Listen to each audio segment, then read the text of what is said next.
ఉన్నత శిఖరాన నిలిచిన మా మాతృక, మోక్షమే మా గమ్యముగా ప్రార్థించుమా. ఆత్మ శరీరములతో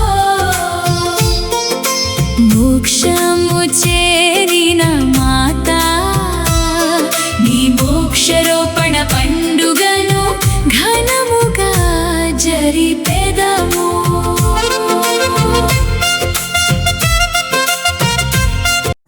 ప్రియమైనటువంటి మర్యాదల సభ్యులారా, మీ అందరికీ శుభాశీస్సులు. ఈనాడు మన విచారణ గురువులు ఫాదర్ రాజూరి బాలస్వామి గారు ఈ యొక్క సదస్సును ఏర్పాటు చేసింది మీరు మరియ తల్లి గురించి తెలుసుకోవడానికి, మరీ ముఖ్యంగా ఆమెతో ఎలా నడవాలి, మన కుటుంబాల్లో మరియ తల్లిని ఎలా ఆరాధించాలి, గౌరవించాలి అని వారు నాకు చెప్పినారు. దయచేసి సిస్టర్ గారండి, మీరు మా సభ్యులందరికీ కొంచెం అవగాహన ఇవ్వండి అని చెప్పి అడిగారు. మరి ఈరోజు మన స్వతంత్ర దినోత్సవం రోజున మరియమాత మోక్షారోపిత మహోత్సవం రోజున మరియ తల్లి తోడుగా పరలోక పయనంలో న్యాయంపల్లి విచారణ మరియదల సభ్యుల ఆత్మీయ సమ్మేళన సమయంలో మరియతలని గురించి తెలుసుకుందాం. మరి కథోలిక శ్రీ సభ అంటే అందరూ తెలుసు. కథోలిక శ్రీ సభకి అధిపతి ఎవరు? బిషప్ గారా? పోపు గారు. మన శ్రీ సభకు అధిపతి పోపు గారు. మరి మన ఏలూరు నేత్రాసనానికి అధిపతి ఎవరు? బిషప్ గారు. ఓకేనా? సరే. మరి తల్లి శ్రీ సభ, కథోలిక శ్రీ సభ మరియ తల్లికి ప్రత్యేక స్థానాన్ని ఇచ్చింది. దేవుని కుమారుడైన యేసు క్రీస్తును తల్లిగా గౌరవిస్తూ ఆమెకు గౌరవం, ప్రేమ, భక్తి చూపించాలి.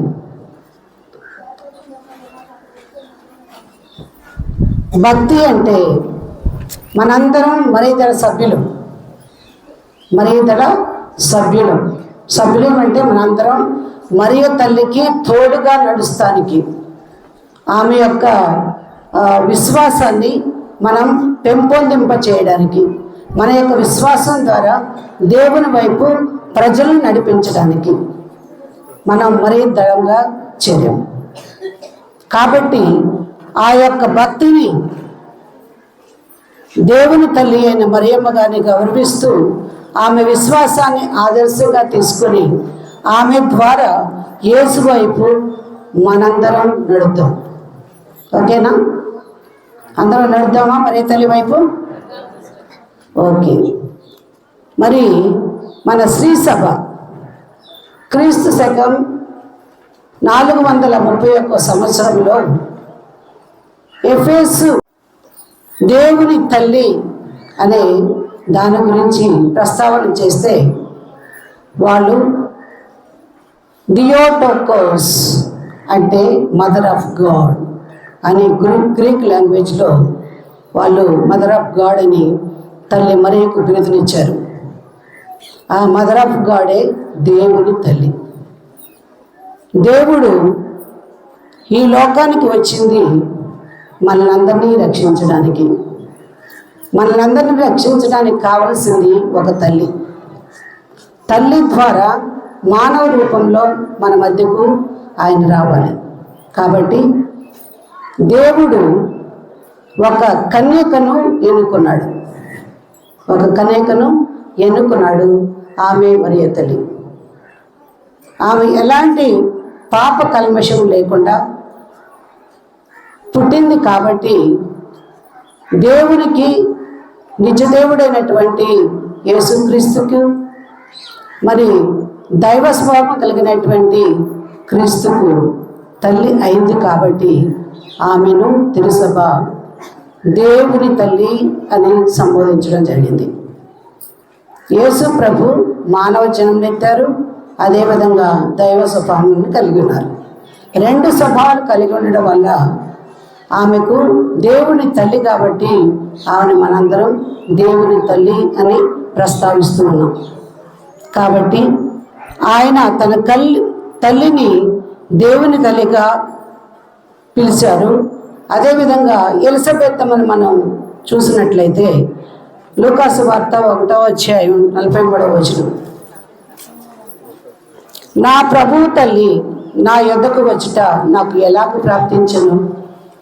ఎలిజబెత్తమ్మ గారు మరియమ్మ గారు ఆమెను చూడటానికి వెళ్ళినప్పుడు ఎలిజబెత్తమ్మ గారు అన్నటువంటి మాటలు, నా ప్రభువుని తల్లి నా వద్దకు వచ్చుట నాకు ఎలాగ ప్రాప్తించను అని ఆమె ఎలిజబెత్తమ్మ గారు తన యొక్క మాటలలో మరియమ్మ గారిని యేసు తల్లిగా భావించారు. అదేవిధంగా నిత్య కన్యక మరియ తల్లి నిత్య కన్యక, పర్పెచువల్ వర్జినిటీ. యేసుక్రీస్తు జననం ముందు, యేసుక్రీస్తు జనన సమయంలో, తరువాత కూడా మరియ తల్లి నిత్య కన్యకగానే తల్లి శ్రీసభకు నిలిచిపోయారు. ఆవిడ జన్మపాప రహితోద్భవి, ఆవిడకి ఎలాంటి కల్మషం లేదు. అందుకే తల్లి శ్రీసభ ఆమెను నిత్య కన్యక అని పిలుస్తూ ఉంటారు. నిష్కళంక మాత. నిష్కళంక మాత అంటే అన్నమ్మ గారి గర్భంలో మరియ తల్లి పిండం చేసినప్పుడు ఆ తల్లి ఎలాంటి జన్మపాపం లేకుండా, కర్మపాపం లేకుండా మరియ తల్లి అన్నమ్మ గారు, మరియ తల్లి యొక్క తల్లి అన్నమ్మ గారు ఆమెను ప్రసవించడం జరిగింది. కాబట్టి అప్పటి నుండి మన తల్లి శ్రీసభ 1884లో పోపు 9వ ఎఫెస్ గారు ఈ సిద్ధాంతాన్ని మరియ నిష్కళంక మాత అని చెప్పడం జరిగింది. గర్భంలో పడిన మొదటి క్షణం నుండి తను జన్మపాప రహితోద్భవిగా దేవుని ప్రత్యేక కృపచేత కాపాడబడింది. కాబట్టి ఆమెను మరియ నిష్కళంక మాత అని కూడా అంటారు. మరియ స్వర్గారోహిణి. మరియ తన జీవితం ముగిసిన తర్వాత ఆత్మ శరీరాలతో సహా పరలోకానికి కొనుక్కోబడ్డారు. 1950 సంవత్సరంలో పోపు 12వ పయస్ గారు మరియ తల్లిని మోక్షారోహణ మాత అని అనడం జరిగింది. ఇది మనకు గొప్ప ఆశనిస్తుంది, మోక్షానికి ప్రయాణం అవడం. ఎందుకంటే మనందరూ ధ్యేయం మోక్ష రాజ్యం చేరాలి. యేసు ప్రభు ఈ లోకానికి వచ్చింది మన కోసం, మన పాపాల నిమిత్తం మన పాపాలను క్షమించి మన కోసం మరణించినటువంటి ఆ యేసు క్రీస్తు ఆయన పరలోకానికి అధిరోహించినప్పుడు మనం కూడా అదే దృష్టితో యేసు ప్రభువుని చేరడానికి ప్రయత్నం చేయాలి మన అనుదిన జీవితాల్లో. శ్రీసభ తల్లి మరియమ్మ శిలువపైన ఉన్నప్పుడు యేసుక్రీస్తు తన శిష్యుడైన యోహానును పిలిచి ఆయన ద్వారా సమస్త మానవాళికి శ్రీసభకు మరియను శ్రీసభ తల్లిగా ఆయనకి అర్పించారు. శిలువ దగ్గర ఉన్నప్పుడు యేసూపు గారిని పిలిచి, ఇదిగో నీ తల్లి, మరియ తల్లితో ఇదిగో నీ కుమారుడు.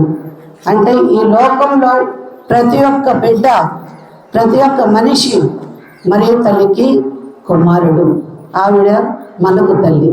కాబట్టి ఆ తల్లిని మనం ఎలా గౌరవించాలి, ఆ తల్లితో మనం ఎలా మసులుకోవాలి, ఆ తల్లి ఆశీస్సులు మనం ఎలా పొందాలి అనే దాని గురించి మనం నేర్చుకుందాం. మరి ముఖ్యంగా ఆ తల్లి దేవుని సన్నిధిలో మధ్యవర్తిత్వం వహిస్తుంది. మధ్యవర్తిస్తుంది అంటే మన కోసం ప్రతినిత్యం ప్రార్థన చేస్తుంది. మరియు దేవుని చిత్తానికి అవును అని చెప్పిన స్త్రీ, దేవుని చిత్తానికి అవును అని చెప్పినటువంటి స్త్రీ. మరియమ్మ గారి జీవితంలో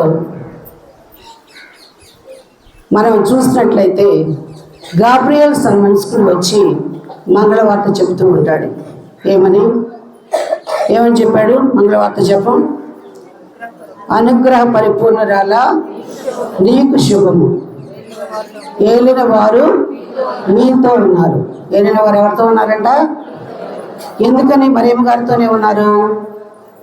మరియమ్మ గారు పవిత్రతను బట్టి, మరియ తల్లి యొక్క పవిత్రతను బట్టి దేవుడు ఆమెను గాబ్రియల్ సన్మనస్కుడు ఆమె దగ్గరకు పంపించి, నీవు పరిపూర్ణతలో పవిత్రతలో ముఖ్య స్థానాన్ని వహించావు కాబట్టి దేవుడు నిన్ను అనుగ్రహ పరిపూర్ణాలని పిలిచాడని మనకు తెలుసు. మరియమ్మకు భవిష్యత్తు ఏమి జరుగుతుందో తెలియదు. అయినప్పటికీ ఆవిడ గాబ్రియల్ సన్మనస్కుడు చెప్పిన దానికి అవును తండ్రి మీ చిత్తము నెరవేరినగాక అని చెప్పింది. అయినప్పటికీ ఇదిగో నేను ప్రభువు దాసురాలను, మీ మాట చొప్పున నాకు జరుగునుగాక అని సంపూర్ణ సమర్పణ చేసుకుంది. మరి తల్లి సంపూర్ణ సమర్పణ చేసుకుంది. కాబట్టి మన జీవితాల్లో కూడా, మన అనుదిన జీవితంలో ఎన్నో బాధలు, కష్టాలు, ఒడిదుడుకులు అన్నీ వచ్చినప్పుడు కూడా దేవునికి భయపడక మనం దేవుని చిత్తాన్ని నెరవేర్చడానికి ముందడుగు వేయాలి. మన జీవితంలో కూడా అనేక ఆర్థిక సమస్యలు, ఆరోగ్య సమస్యలు, పిల్లల భవిష్యత్తులో సమస్యలు అయినా మనం అవన్నీ మరియ తల్లితో చెప్పి తన యొక్క కుమారుని ద్వారా మనకు ఆశీస్సులు పొందడానికి మన మరియ తల్లిని మనం వేడుకుందాం. మరియు విశ్వాసానికి ఆదర్శం. మరియ తల్లి విశ్వాసానికి ఆదర్శం. మరియ తల్లి విశ్వాసం మాటలు మాత్రమే కాక ఆమె జీవితాంతం విశ్వాసపాత్రురాలుగానే జీవించింది.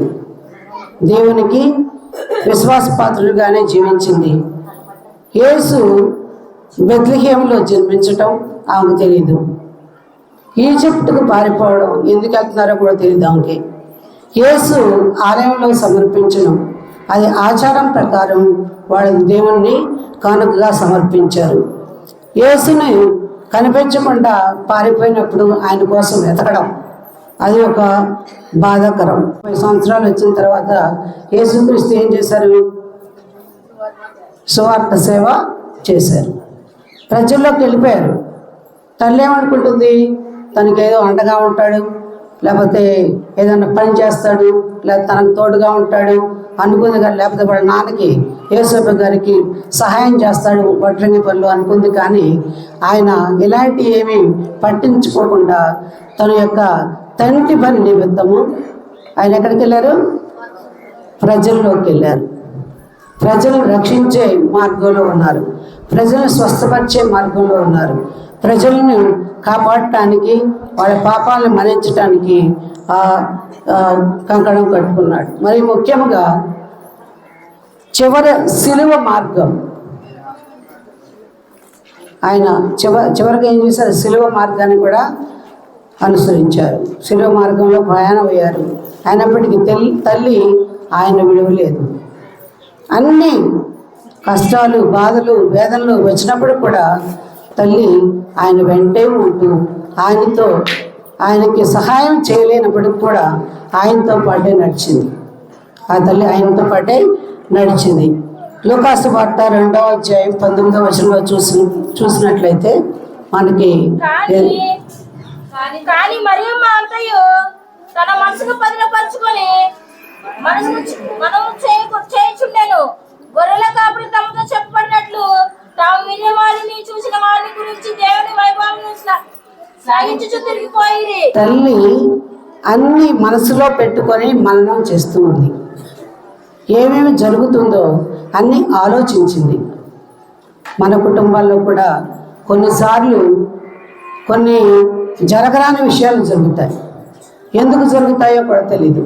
అయినప్పటికీ మనం వాటిలన్నిటినీ మంచి అవగాహన చేసుకొని వాటి గురించి ఆలోచించి పరిష్కారం చేసుకోవాలి. మరి తల్లిలాగా మనం వీటన్నిటిని ముందంజ వేద్దాం. మరియ తల్లి వినయానికి ఆదర్శం. మరియమ్మకు దేవుని తల్లి అని ఎప్పుడు ఆమె గర్వపడలేదు. దేవుని తల్లిని అందరూ తన్నే మెచ్చుకోవాలని, లేకపోతే నేనే దేవుని తల్లి కాబట్టి అందరూ నన్ను ఆరాధించాలని ఎప్పుడు ఆమె అనుకోలేదు. ఆమె స్తోత్ర గీతంలో లూకాసు వార్త 1:46 చూడండి. అప్పుడు మరియమ్మ ఇట్లు పలికెను, నా హృదయం ప్రభువును స్తుతించుచున్నది, నా రక్షకుడు దేవుని యందు నా ఆత్మ ఆనందించుచున్నది. ఏలైనా ఆయన తన దాసురాలి దీనావస్థను కటాక్షించెను. ఇక నుండి తరతరముల వారు నన్ను ధన్యురాలని పిలిచెదరు. ఏలైనా సర్వశక్తి మంతుడు నా ఎడల గొప్ప కార్యములు చేసెను. ఆయన నామము పవిత్రమైనది. ప్రభు పట్ల దేవుడు నా కోసం గొప్ప కార్యములు చేశాను అని చెప్పింది. దేవుడు గొప్ప కార్యాలు చేశాడు. మనకి ఏదైనా విజయం కలిగినప్పుడు మనం ఏం చేస్తాం? నేనే చేశాను, ఇదంతా నేనే, నా వల్లే జరిగింది అని మనం గొప్ప చెప్పుకుంటాం. కానీ మరి తల్లి ఆ విధంగా కాకుండా దేవుని మీద ఆధారపడి జీవించింది, దేవునికి అనుగుణంగా జీవించింది, దేవుని విధేయించింది. కాబట్టి ఆమె మనందరికీ ఆదర్శమూర్తిగా నిలిచింది. దేవుని కృప వల్ల ఇది నాకు జరిగింది అని దేవునికి కృతజ్ఞతలు తెలిపింది. మరియ తల్లి త్యాగానికి ఆదర్శం. తల్లి కావడం ప్రేమ మాత్రమే కాదు, త్యాగం కూడా ఉండాలి. మరియ తల్లి జీవితాంతం త్యాగంలో నిండి ఉంది. బెత్లెహేములో సౌఖ్యం లేదు, స్థలం లేదు. యేసును కాపాడడానికి ఈజిప్టుకు పారిపోవలసింది. తన కుమారుని గురించి సిమియోను ప్రవచించినట్లు లూకాసు వార్త 2:35 ఒక ఖడ్గము నా హృదయమును దూసుకొని పోవచ్చున్నది. ఆమె అనుభవించిన బాధ, వేదన అయినప్పటికీ ఆమె వెనుకంజ వేయలేదు. ఎల్లప్పుడూ దేవునితోనే పయనించింది. శిలువ క్రింద నిలిచిన తల్లి. మరీ తల్లి జీవితంలో అత్యంత బాధాకరమైన విషయం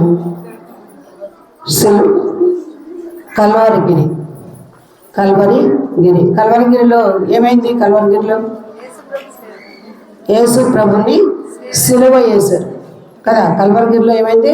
యేసు ప్రభుని సిలువ వేశారు. సిలువ వేయడానికి తీసుకెళ్ళినప్పుడు మరియ తల్లి కూడా యేసు ప్రభుతో ప్రయాణం చేసింది. మరియ తల్లితో యేసు ప్రభుతో కూడా మరియ తల్లి ప్రయాణం చేసింది. ఆయన కూడా ఉంది. ఆ బాధలో, కష్టాల్లో ఆమె ఏమీ చేయలేనప్పటికీ కూడా ఆవిడ యేసు ప్రభుతోనే ఉంది. కానీ తల్లి మాత్రం సిలువ దగ్గర నిలిచింది. యేసు సిలువ దగ్గర ఆమె నిల్చుండెను. ఇది ఒక తల్లి ప్రేమ. తల్లి ప్రేమకు గొప్ప ఉదాహరణ. యేసును రక్షించకపోయినా ఆయన బాధలో ఒంటరిగా ఉండనివ్వలేదు. తను వెంటనే ఉంది. మన పిల్లలకు సమస్యలు వచ్చినప్పుడు పరిష్కారం చూపకపోయినా వారి ప్రక్కన మనం నిలబడాలి, వారి కోసం ప్రార్థించాలి, వారి బాధను పంచుకోవాలి. ఇదే మరియ తల్లి మనకు నేర్పే తల్లితనం.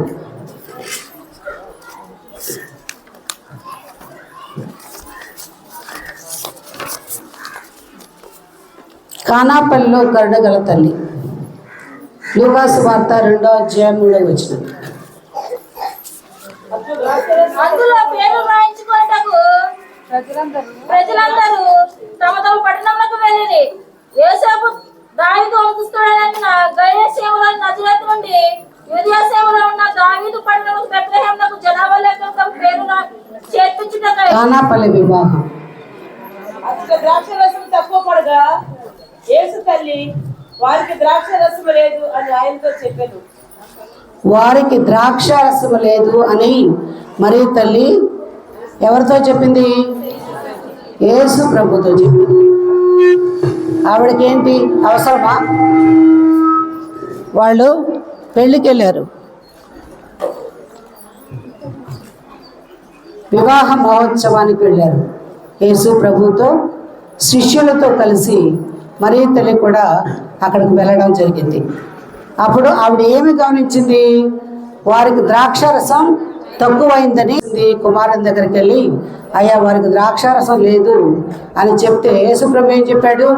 అమ్మా, అది నీకేమి నాకేమి, నా గడియ ఇంకనూ రాలేదు. అది ఆ పని నీది కాదు నాది కాదు, మనకేంటి, ఇంకా నాకు ఆ సమయం రాలేదు అని చెప్పింది. చెప్పారు. అయినప్పటికీ మరి తల్లి శిష్యులతో ఏమంది?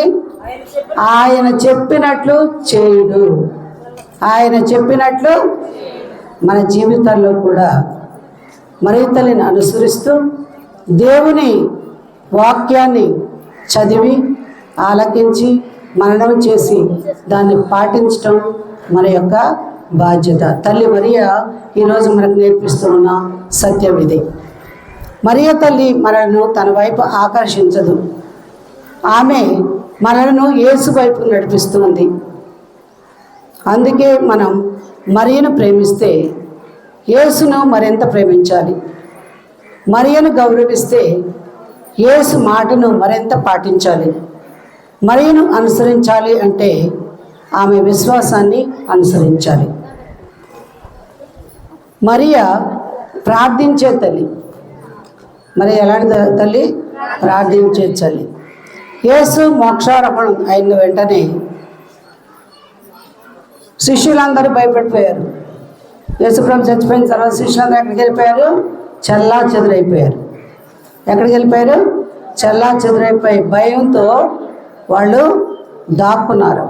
అయినప్పటికీ ఆవిడ ఏం చేసింది? అందరినీ కూడా పిలిచి, శిష్యులందరినీ కూడా పిలిచి ఆమె ప్రార్థన చేసింది. ఆవిడ ప్రార్థన చేసినప్పుడు ఏమైంది? పవిత్రాత్మ సర్వేశ్వరుడు వారందరిపై వేంచేసి వచ్చాడు. పవిత్రాత్మ సర్వేశ్వరుడు వారందరిపై వేంచేసి వచ్చాడు. అదేవిధంగా మన కుటుంబాల్లో కూడా, మన కుటుంబాల్లో సమస్యలు వచ్చినప్పుడు, భయాందోళనలు కలిగినప్పుడు, మనం ఏమి చేయాలో మనం ఆలోచించలేనప్పుడు మరీ తల్లి చెంతకు వెళదాం. ఆవిడ మనకి ఏమి చేయాలి అనేది తన కుమారుని ద్వారా మనకు తెలియపరుస్తూ ఉంది.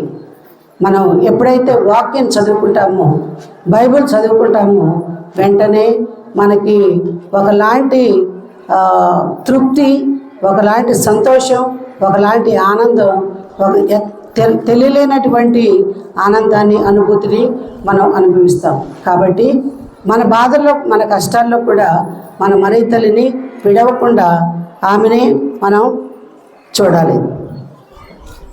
వారందరూ ఒక చోట చేరి ఎడతగా ప్రార్థన చేయుచుండిరి. మరియు యేసుతో జీవించింది. యేసు సిలువను అనుసరించింది. యేసు పునరుత్థానం మరియు మహిమను అనుభవించింది. శిష్యులతో కలిసి ప్రార్థించింది. మన కుటుంబాల్లో కూడా ప్రార్థన ఉండాలి. ప్రతిరోజు కనీసం ఒక 5 నిమిషాలైనా అందరూ కలిసి ప్రార్థన చేయాలి. మన ఆంధ్రదేశంలో ఇది లేదు, కానీ కేరళ రాష్ట్రంలో అయితే వాళ్ళు ప్రార్థన చేయకుండా భోజనం చేయరు. తల్లి భోజనం పెట్టదు, తండ్రి భోజనం తేడు. అందరూ కలిసి ఏ పనికి వెళ్ళినా, ఎక్కడికి వెళ్ళినా రాత్రి ప్రార్థన చేసిన తర్వాతే వాళ్ళ భోజనం చేస్తారు. దేవా, మా కుటుంబాలను దీవించండి అని ప్రార్థించు. మరితో కలిసి యేసు దగ్గరకు వెళదాం. యేసుతో కలిసి ప్రేమ, క్షమ, విశ్వాసం, ప్రార్థనతో కూడిన కుటుంబాలుగా నిర్మిద్దాం. మరియా నేటి మహిళలకు ఆదర్శం. మరియ మాతను పండుగలకు గుర్తు చేసుకుంటాం. అంతేకాకుండా ఆమె జీవితాన్ని మన జీవితంలో అనుసరించాలి. మరి పండగలకైతే మరి పండగ అంటే అందరూ ఒక్కమడిగా వస్తారు, కానీ పూజ ఆరాధనలు ఉన్నప్పుడు రారు. అవునా కదా? నేను న్యాయంపల్లిలో చూస్తున్నాను, పూజ అని చెప్పినా కానీ పూజ టైం అయితే కూడా చాలామంది నాకు కనిపించడం లేదు. కాబట్టి ప్రేమలో మరే తల్లిలా ఉండాలి, కుటుంబాన్ని ప్రేమించాలి. విధేయతలో మరేలా ఉండాలి, దేవుని చిత్తాన్ని అవును అని చెప్పాలి. త్యాగంలో మరేలా ఉండాలి, కుటుంబం కోసం మన సౌకర్యాన్ని పంచుకోవాలి. బాధలో మరేలా ఉండాలి, కష్టాల్లో కూడా మన కుటుంబం ప్రక్కన నిలబడాలి. ప్రార్థనలో మరేలా ఉండాలి, కుటుంబం కోసం నిరంతరం ప్రార్థన చేయాలి. మరియ తల్లి యేసుని సంపూర్ణంగా ప్రేమించింది. విధేయత, నీ మాట చొప్పున నాకు అగునుగాక అని ఆమె తన యొక్క జీవితం ద్వారా తెలియజేసింది. త్యాగం, యేసు కోసం తన జీవితాన్ని అర్పించింది. క్షమ, బాధల్లో కూడా దేవుణ్ణి ఆవిడ విడిచిపెట్టకుండా ఎప్పుడూ యేసు వెంటే తను కూడా ఉంది. మరియా విశ్వాసం నేర్పించే తల్లి, విధేయత నేర్పించే తల్లి, త్యాగం నేర్పించే తల్లి, బాధలో నిలబెట్టడం నేర్పించే తల్లి, ప్రార్థన నేర్పించే తల్లి, మరీ ముఖ్యంగా యేసు దగ్గరకు తీసుకుని వెళ్ళే తల్లి. కాబట్టి మనం ప్రతిరోజు మరియను చూసి ఇలా చెప్పవచ్చు, తల్లి నీ విశ్వాసం మాకివ్వు, నీ విధేయత మాకు నేర్పు, నీ ధైర్యం మాకు ప్రసాదించు, మా కుటుంబాల గురించి ప్రార్థించు, మమ్మల్ని నీ కుమారుని దగ్గరకు చేర్చు అని ప్రతినిత్యం మరి తల్లిని వేడుకుందాం. అదేవిధంగా ఈరోజు ఈ యొక్క సదస్సును ఫాదర్ గారు మనందరి కోసం చేశారు. అంతేకాకుండా విశ్వాసము గల స్త్రీ కుటుంబానికి వెలుగు. విశ్వాసం గల స్త్రీ, నాకు ఒక చిన్న కథలాగా చెప్పాలనిపిస్తుంది. ఎందుకంటే ఒక కుటుంబంలో 4 కుమారులు ఉన్నారు. 4 కుమారులు ఉంటే ఒకడు ఉద్యోగం చేస్తాడు, ఒకడు వ్యవసాయం చేస్తాడు, ఒకడు చదువుకుంటున్నాడు, ఒకడు చిన్న పిల్లవాడు. అయితే వారందరూ తల్లి మాట చెప్తే తల్లి మాట ఆలకిస్తారు కానీ పాటించరు. తండ్రి ఎప్పుడు పిల్లల్ని పట్టించుకోలేదు. కాబట్టి తల్లి ప్రతినిత్యం గుడికి వెళ్ళి మరియ తల్లి పాదాలు పట్టుకొని ఏడుస్తూ, తల్లి నా కుటుంబానికి యజమానురాలు నువ్వే, మా కుటుంబాన్ని పరిశుద్ధపరచమ్మా, మా కుటుంబంలో శాంతిని తెచ్చేయమ్మా, మా కుటుంబంలో సమాధానం లేదు, మా పిల్లలు మా మాటలు వింటలేదు, భర్త సరైన స్థితిలో లేడు, కాబట్టి ప్రార్థిస్తూ ఉండేది. ఆ తల్లి కొన్ని నెలల తర్వాత, కొన్ని సంవత్సరాల తర్వాత నా దగ్గరికి వచ్చింది. అమ్మా, పిల్లల్ని ఏం చేయాలో తెలియట్లేదు, చాలా కష్టాల్లో ఉన్నాను, బాధల్లో ఉన్నాను, అయినప్పటికీ వాళ్ళు నా మాట వింటలేదు, నా చేయి జారిపోతున్నారు. చిన్నపిల్లాడు చదువుకుంటానికి కూడా డబ్బులు లేవు, పెద్ద పిల్లాడు చదువుకున్నాడు కానీ ఉద్యోగం లేదు, ఏమీ లేదు, ఎప్పుడూ సెల్ ఫోన్ పట్టుకొని తిరుగుతూ ఉంటాడు.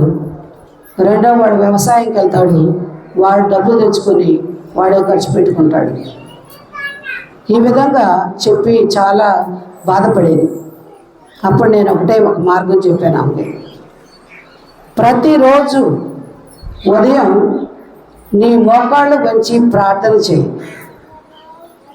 నువ్వు లేచిన వెంటనే నీ మోకాళ్ళు వంచి ప్రార్థన చేయి. వాళ్ళు ఫస్ట్ చూస్తూ ఉంటారు, నీ అక్క, నీ భర్త చూస్తాడు, నీ పిల్లలు చూస్తారు, అయినప్పటికీ వాళ్ళకి ఏమనిపించదు. నువ్వు కంటిన్యూస్గా అదే విధంగా రోజు ప్రార్థన చేస్తూ ఉంటే ఒకసారి వాళ్ళందరూ మారి నీ దారికి వస్తారు. మా అమ్మ ఎందుకు ప్రార్థన చేస్తుంది, ఎందుకు కన్నీటి ప్రార్థన చేస్తుంది అని ఆలోచిస్తారు. నువ్వు మరే తల్లి పాదాలు పట్టుకొని ప్రతినిత్యము నువ్వు అదే చేయమ్మా అని చెప్పి ఆ తల్లికి నేను సలహా ఇచ్చాను. ఆ తల్లి ప్రతి నిత్యము కూడా మరే తల్లిని విడిచిపెట్టకుండా మరి పూజా కార్యక్రమాల్లో పాల్గొంటూ ప్రతినిత్యము ప్రార్థనలో నిమగ్నమైపోయి పిల్లల కోసం భర్త కోసం ప్రార్థన చేస్తూ ఉండేది. అప్పుడు వారి కుటుంబంలో చాలా మార్పు జరిగింది, చాలా మార్పు. ఒకరోజు వచ్చి వాళ్ళ భర్త అన్నాడు, నువ్వు రోజు ప్రార్థన చేస్తున్నావు కదా, ఈరోజు నేను కూడా వచ్చి ఏదో ప్రార్థన చేయనా అని అడిగాడు. అయ్యో నాకు చాలా సంతోషమయ్యా నువ్వు ప్రార్థనకు రావడం, కాబట్టి నువ్వు కూడా నాతో మోకరించి ప్రార్థన చేయి, మన పిల్లలు దాన్ని నేర్చుకుంటారు అని చెప్పి వాళ్ళిద్దరూ కలిసి ప్రార్థన చేశారు. ప్రార్థన చేసిన కొన్ని రోజుల తర్వాత పిల్లలు అడిగారు, ఎందుకమ్మా మేము పడుకున్నాం కదా, మీరు ఎందుకు ప్రార్థన చేస్తున్నారు ఉదయాన్నే, మాకు నిద్ర వద్దా? అయినప్పటికీ వారిద్దరూ తండ్రి మారాడు కాబట్టి తల్లికి తండ్రి సపోర్ట్ ఉంది. ఇద్దరూ మోకరించి ప్రార్థన చేయడం వల్ల చిన్న పిల్లాడు నిదానంగా లేచి తల్లి దగ్గరికి వచ్చేవాడు. అలాగే వ్యవసాయం వెళ్ళే అబ్బాయి పనికి వెళ్ళే ముందు వాళ్ళు మోకరించి ప్రార్థన చేసేవాడు. స్లోగా ఆ పెద్దవాడు కూడా ఫోన్ దూరంగా పెట్టి ప్రార్థించడం నేర్చుకున్నాడు. ఇది కుటుంబ జీవితంలో ప్రతి బాధ్యత. తల్లి విశ్వాసంగా ఉండాలి. ఆటోమేటిక్గా భర్త మారుతాడు, కుమారులు మారుతారు, బిడ్డలు మారుతారు, మీ గ్రామం మారుతుంది. ఇంతమంది తల్లులు ఇక్కడ ఉన్నారు కాబట్టి మీరు ప్రతినిత్యము మీ విచారణ గురించి, మీ సంఘాన్ని గురించి, మీ సంఘ కాపరి గురించి, మీతో పనిచేసే వ్యక్తుల గురించి, మీ పక్క వీళ్ళ కుటుంబాల గురించి ప్రతినిత్యము మీరు ప్రార్థన చేసినట్లయితే దేవుడు మిమ్మల్ని దీవిస్తాడు. మరి మీకు కావలసినటువంటి ఆశీర్వాదాలు దయచేస్తాడు. కాబట్టి ఈ చిన్ని అవకాశాన్ని ఫాదర్ నాకు ఇచ్చినందుకు కృతజ్ఞతలు తెలుపుకుంటూ మీ అందరికీ దేవుని యొక్క ఆశీస్సులు మెండుగా రావాలని ప్రార్థిస్తూ ముగిస్తున్నాను. Thank you.